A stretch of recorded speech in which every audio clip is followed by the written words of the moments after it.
Saxon Advanced Algebra, Lesson 62. We have a two-parter, but I kind of like this, and it shouldn't be too horrible. The first part is abstract coefficients. John is getting us ready for a future lesson, and he's introducing us just to the mechanical process that he wants us to get comfortable with, so that when we get to the lesson where he actually explains it all, we'll see this and be like, oh yeah, I know how to do this. Okay.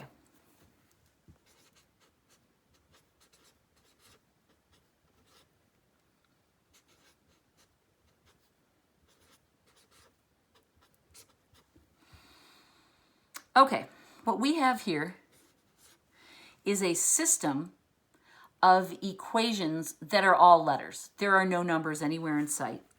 And John wants us to solve it. And again, we look at this and go, dude, solve it for what? There's no way we can figure out what to solve it for unless you tell us. And so thankfully he does. He says, solve it for y.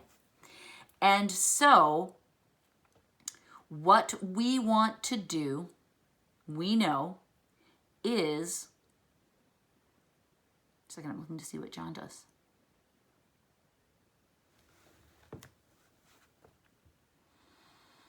He multiplies every term in the top row by d. Oh, yeah. Okay, so we want to solve it for y, so we want to cancel out the x's. So we want to eliminate the x's, right? Because we sure don't want to eliminate the y's, the d's. We want to eliminate these. So we're going to measure the top row by d, because there that is, and then we'll multiply this one by minus a, and that will take care of that one. Okay, so let's try that. A dx plus b dy, I'm going alphabetical, equals cd, and minus a dx minus a ey equals minus af. Woo, it's looking ugly, isn't it? Okay. Goodbye. B dy minus AEY. Okay. All right, that's reasonable, right? That's okay. We just canceled out the x term. We didn't want it. That was our goal. We're good. These have gotten a little sloppier, but we keep them alphabetical and it's okay. Now, we're trying to solve for y. So just like we always do with abstractees, we want those on the same side of the equal sign. Yay, they already are. We're going to factor them out.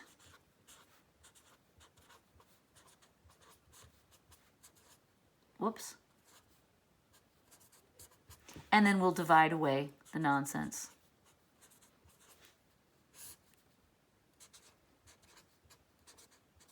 And then I'm just, oh wait, AE. Sorry, I wrote the wrong thing. I'm just going to put my y over there rather than rewrite it. Let's double check. CD minus EF over BD minus AE. Yay! Okay, so those were abstract coefficients that were just cute little letters, right? We just went A, B, C, D, E, F. Now let's do one that's a little bit more despicable.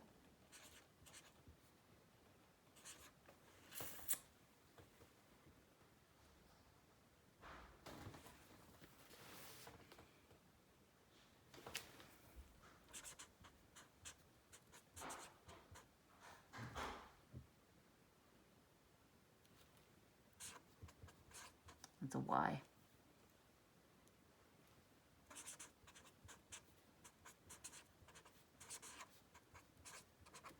Okay, so this one's got ABC and ABC, but we have subscripts of 1 and 2 to distinguish the two lines. Yikes. All right, so we have to be careful with subscripts. They're messy. This time we want to solve for x. Okay, so that means we want to eliminate the y's. So I would like to multiply this top row by B2, right? We want to make these the same with the top one positive and the bottom one negative. And this one will multiply by minus B1. Okay, so now we're ready to multiply. All right, and we're just distributing this all the way across. We just have to be careful because it's so easy to get turned around. equals, not plus. And I'm very strict about keeping things alphabetical. It's just a level of order that helps me a lot. Okay, and again, I go alphabetical, not in order of the subscripts.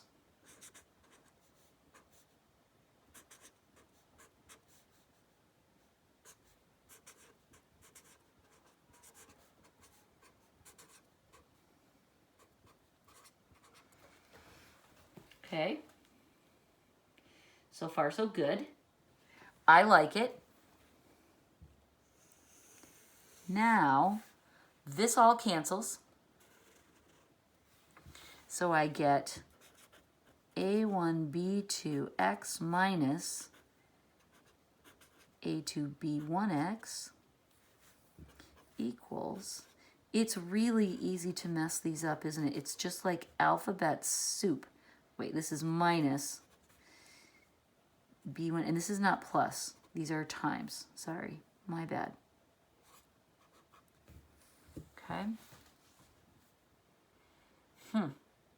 Factor out the x.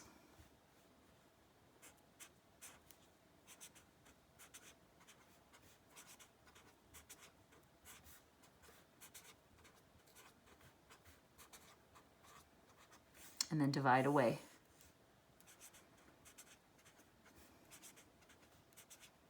And you better believe the fewer times I need to write this, the happier I'm going to be, because every time I write it, I'm just introducing the risk of another mistake. All right, let's check the answer. C1B2 minus C2B1 over A1B2 minus A2B1. Okay, so that is correct. John just flipped around the pairs in the top row. He just flipped around the order of the factors within each pair. But that's correct. Whew. It's messy, it's sloppy, but again, John tells us what he wants to solve for. We eliminate whichever variable we don't want by multiplying them by each other's factors, and we put a minus on the bottom one. That will effectively cancel them. That's elimination as we've always done it. We just usually have numbers instead of letters. And then we solve it just the way we do any abstract equation, where we factor out the letter that we're interested in and we gather them together. And these are nice because they're all gathered, right? Factor it out and divide away what we don't want. Okay, that is our preparation with abstract coefficients. And like I said, it's just another couple lessons, and we're going to be putting this to use in a bigger problem. The next part of this lesson is what John calls linear variation.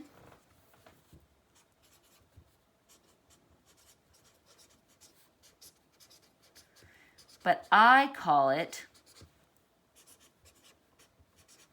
using y equals mx plus b in the real world.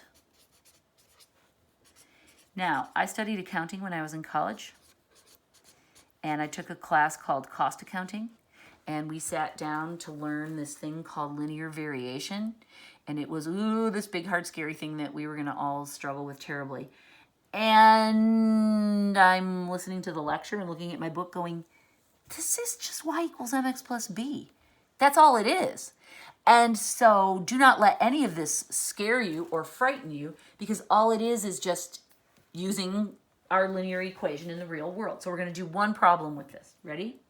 Example 62.3. I had the fattest, meanest looking book for this class too, and I used to have to lug it around, and it was in the spring, and I was riding my bike to all my classes. I went to Michigan State University, in case you didn't know. It's a huge campus. And even on my bike, it would take me, we had 20 minutes of passing time between classes, and I would have to haul on my bike to get from some of my classes one to the other, because it was just so far away. And I had this giant heavy book that I had to haul around, and it made me cranky. Okay, thank you for being my therapist and listening to my drama. All right, the total cost varied linearly with the number produced. Okay, what does that mean? I'm going to write it down just so you can see it.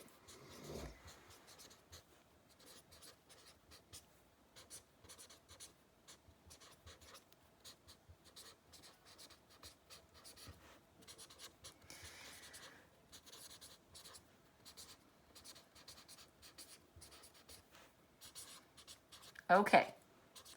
Let's call the total cost C, and the number produced, let's call that N.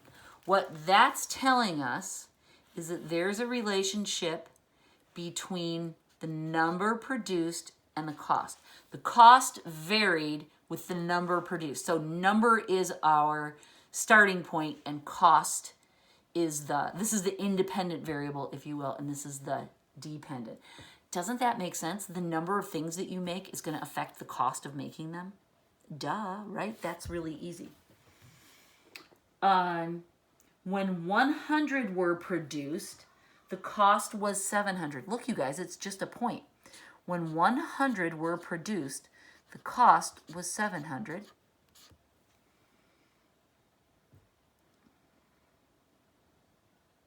And when 400 were produced, the cost was 2,200. Make sure I copied that right. Yes. Look, they're just points that we could put on here, right? 1, 2, 3, 4. Let's just play around. You don't have to do this for the problem, but I'm just showing you what this is. 5, 10, 15, 20, 25.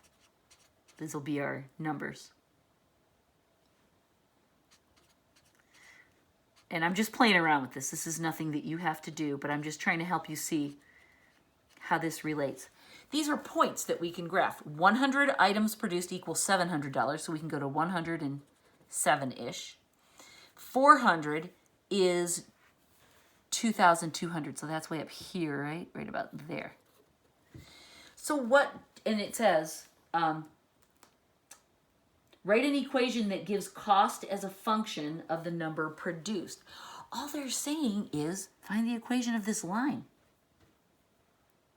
which is going to be about like this. Find the equation of that line. That will tell us the relationship between number produced and cost. It's just that kind of problem in disguise.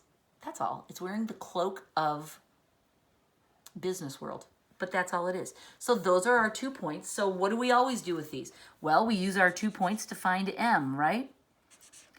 y2 minus y1 over x2 minus x1. Do not be afraid of these. x1, y1, x2, y2. I like to let the number biggers be the 2's because then we're subtracting and it all works out. All right, these are all positive values, so I'm not going to worry about buckets. 2,200 minus 700 over 400 minus 100. Okay. This is 1,500 over 300. And that means our slope, could it be that easy, you guys? It could. John's going about it a different way. I'll show you what John did in a minute. M equals 5, right? And then we take this and one of the pairs of points and we plug it back in. So I'm going to flip over and do that. We really don't need to see this, but it's 5, 100, and 700.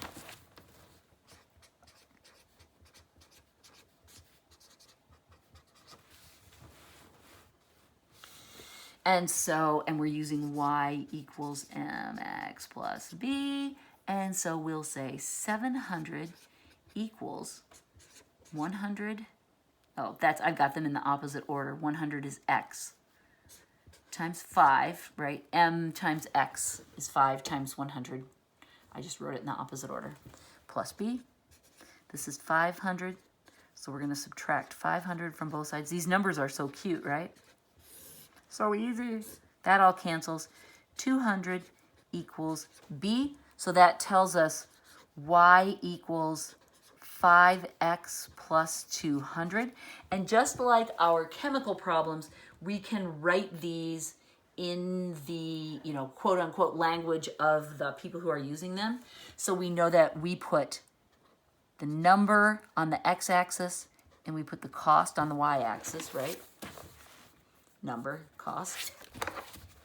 And so we can write this as C equals 5n plus 200 And that is our final answer. So what we're saying is, if you want to figure out how much it's going to cost you to make a certain number of products, you can use this. And then you can say, okay, well, this month we need to make more. We need to make 5,000 of these things that we're making. How much is that going to cost us? You can just run it through and figure it out. If you have a really slow month, you go, oh man, we've got far fewer things to make. What's going to be our total cost of that? It's a very useful business tool. Now, John went about solving this a different way. This way is 100% fine. It will always work. I just want you to see John giving you an alternative version. What he did was he took those two numbers that we had, or he took the 100 items cost $700 and 400 items cost $2,200. He wrote each of those using them as X and Y, just like we did, but he wrote them into the equations and then he solved it as a system of equations for B. Interesting. Then he substituted B into the first equation, right? There it is right there. And then he solved it for M. That works. That's a perfectly fine way. And if you look in the solutions manual, I have a feeling John may use this as a way to do it. Let's just, no, I don't need to do it. You can understand that. It's just another method of solving the problem. Either one works perfectly fine. And I would love for you to feel comfortable doing it both ways. So let's just do it really fast. Our 2 points were 100 items cost $700. 400 items cost $2,200. So to write them each in this format, we can say 700 equals M times 100 plus B, and 2,200 equals M times 400 plus B. And then what he chose to do was eliminate the M's. This was a system, so he multiplied this one by 4 and this one by -1. I don't know why I put those in parentheses. That wasn't necessary. I don't know what I was thinking. It's okay. All right, so then we'll get 2,800 equals 400M plus B. And we'll get -1 minus that equals -400M minus B. Oh, this should be plus 4B, right? Because we're multiplying times 4. I'll do it like that. Okay, I forgot to do that part of it. But then when I did this part, I was like, wait a minute, that doesn't look right. Okay.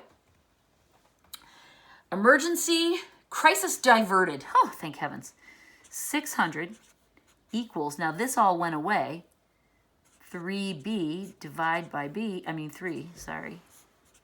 And we get B equals 200. Huh, that's exactly what we got up here, right? When we solved it the other way. So now I'm going to take this 200, I'm going to plug it into one of these original equations and solve for M. I like this first one better. So I'm going to say 700 equals, I'm going to flip the order of those, 100M plus 200. And then we just solve this. Goodbye. 500 equals 100M divided by 100. And we get M equals 5, which is exactly what we got before. There's the answer. And so these two go into the equation. We got the very same thing. So do you prefer elimination or do you prefer to use slope formula? Either one will get you there, and that's very exciting. All right. Thank you. Do not be afraid of these problems, you guys. They're not hard at all. All you have to do is just find the pairs of points that John will always give you, and then just solve it as you would any kind of linear systems. Yay! 62 is over. Are you happy? Did you enjoy it? I hope you did. Goodbye.